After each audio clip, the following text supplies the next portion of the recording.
how to set life-changing goals and achieve them. Before we set those life-changing goals, we have to identify where do you want to go and what do you want to change. Whenever I'm setting goals, I always ask myself, okay, in the next 1 year, in the next 5 years, in the next 10 years, what problems do I want to solve and what do I want to change in my life? And I always look at it at the view from the balance wheel, which is professional, relationships, resources, and health.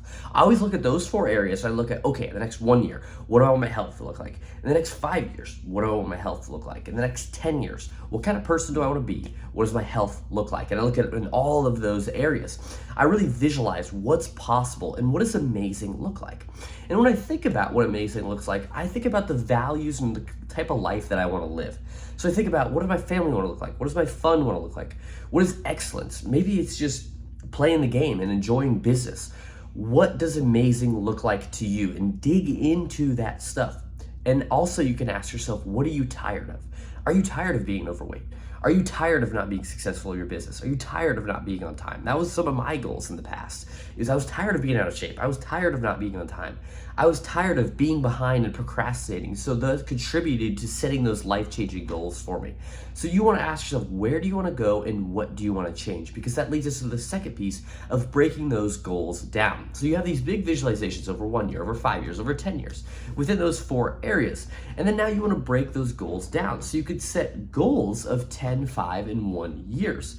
And then those are goals of your visualizations that you created within the first step. And they want to be actionable things that you know you could be successful upon. So for a goal within a year, you go to the gym 5 days a week, you eat this diet, whatever. Those are very process-based, action-oriented goals that you can judge yourself upon because you know if you did them or not. Instead of using the goal of losing 25 pounds, that could be an outcome-based goal. So with that being said, you want to set those quarterly, weekly, and daily goals that contribute to those 1, 5, and 10-year visualizations. I think the visualizations are a little bit more outcome-based, but especially in these quarterly, weekly, and daily goals, we want to make them measurable. We want to make them actionable.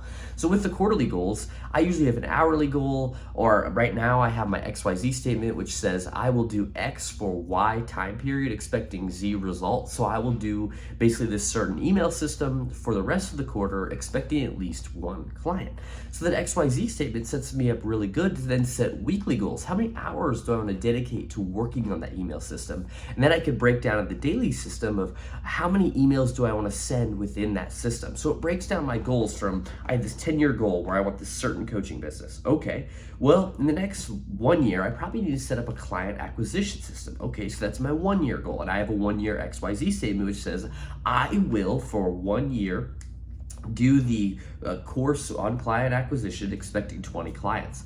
So that's my XYZ statement for the next year. Well, to achieve that, I need to break those down into quarterly, weekly, and then daily goals. And what I do to make it more likely for me to succeed in these things, I do the 4 ITs of goal setting. Now, these 4 ITs of goal setting are: say it out loud, write it down, put a date on it, and share it with someone. And you doing those 4 ITs will make you much more likely to be successful because you have 4 reinforcement patterns of times where you are reinforcing the goals, and especially the last one, send it or share it with someone. That is the most important. So what I'd like you to do right now, if you have a goal in your life, go ahead and share it in the comments because you'll be more likely to achieve it when you share it with others.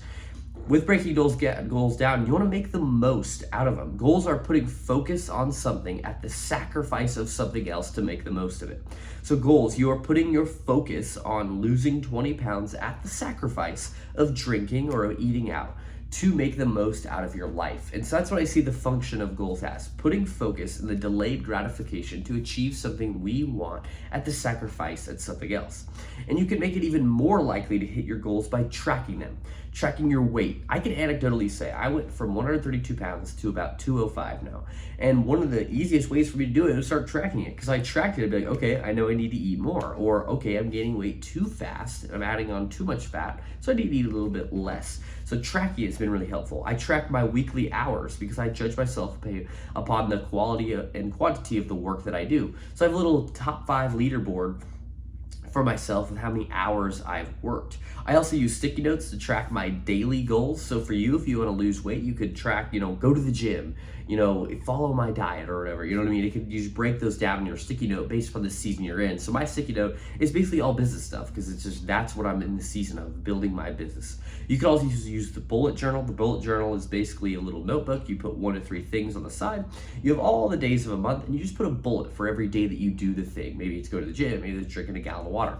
Whatever it looks like, you just track those things over a time and you get a string of bullets, and you don't want to break that string, so it makes it easier to be successful in that way. Third, and the final thing you could do is take action consistently and build momentum. You want to prioritize your daily habits because those daily habits are going to be the function of what helps you achieve your 1 year, 5 year, and 10 year visualizations. So maybe it's lifting. That's what I started with first. I started with just lifting. That was my prioritizing my daily habit. And as I was building my discipline. And then for me to start my business is crazy. I would only do 15 minutes of writing and 15 minutes of reading a day, which is absolutely nothing. I mean, again, this is outside of my day job. I had a day job, stuff like that. But I just was only doing those things towards my business. But now I put in 30, 40 hours a week towards building my business, and then I also have a day job as well.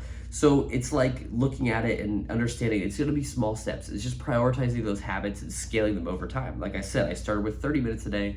Now when I'm building my business up to 8 hours a day, outside of my day job. So it's looking at those things and understanding just to continue to build upon them, which is a function of discipline. Motivation will fade. Motivation will fade as you try to achieve these goals. So how are you going to keep going? The way you keep going is finding those things in your mind that push you. So for me, it's my purpose. So the way I see it is that I can't tell my future kids that I tried to start a business and I quit and I gave up. At least that's how I feel about it now. That's just my personal opinion, but I feel like that I can't look my kids in the eyes and be like, yeah, I started a business and I failed and I quit. I didn't keep trying at it.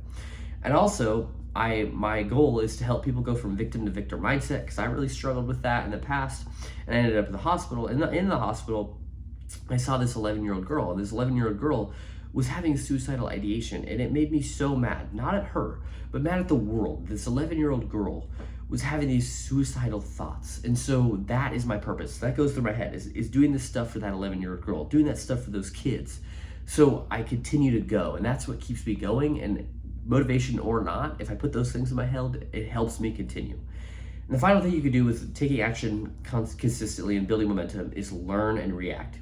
You will fail, but the only way you lose is if you quit. So if you could just keep going, you will figure it out. And bad things will happen, but you can always control how you react. And so you are in the power of really controlling the outcomes of those things, because as they happen, how you react will contribute to your outcome downstream. That's how to unlock your potential and set life-changing goals and achieve it. If you like that video, please comment and I'll make more of them.